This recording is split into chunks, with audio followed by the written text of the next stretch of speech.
ప్రతి సందర్భం ప్రత్యేకం, ప్రతి సంబరం శాశ్వతం. మీ one stop shopping destination Mysore Saree Udyog.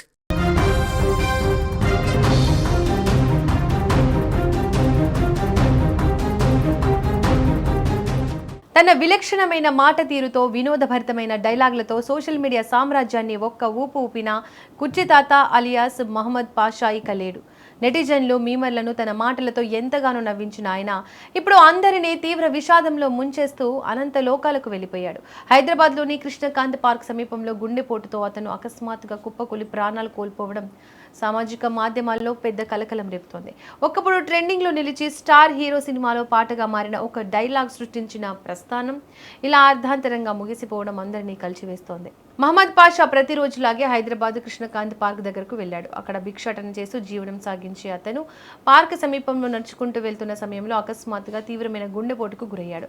అక్కడ ఉన్న స్థానికులు, పార్క్ సిబ్బంది అతన్ని గమనించి ప్రాణాలు కాపాడేందుకు సిపిఆర్ చేసే ప్రయత్నంలోపే అతను కన్నుమూశాడు. నిమిషాల వ్యవధిలోనే అతని ప్రాణాలు గాల్లో కలిసిపోవడంతో అక్కడి వారు దిగ్భ్రాంతికి గురయ్యారు. వెంటనే స్పందించిన పార్క్ సిబ్బంది మహమ్మద్ పాషా కుటుంబ సభ్యులకు ఈ చేదు వార్తను అందించారు.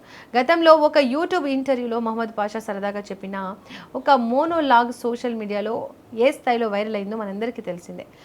ఆ ఇంటర్వ్యూలోని ఆ కుర్చీని మడతపెట్టి అనే పదం రాత్రికి రాత్రే దేశవ్యాప్తంగా ట్రెండ్ అయింది. ఈ క్రేజ్ను గమనించిన దర్శకుడు త్రివిక్రమ్ శ్రీనివాస్, సూపర్ స్టార్ మహేష్ బాబు నటించిన గుంటూరు కారం సినిమాలో ఈ డైలాగ్ను ఒక మాస్ సాంగ్గా మార్చేశాడు. థియేటర్లలో ఈ పాట రీసౌండ్ తెచ్చింది. ఆ సమయంలో సినిమా యూనిట్ కుర్చీతాతకు కొంత ఆర్థిక సాయం కూడా చేసిందని ప్రచారం.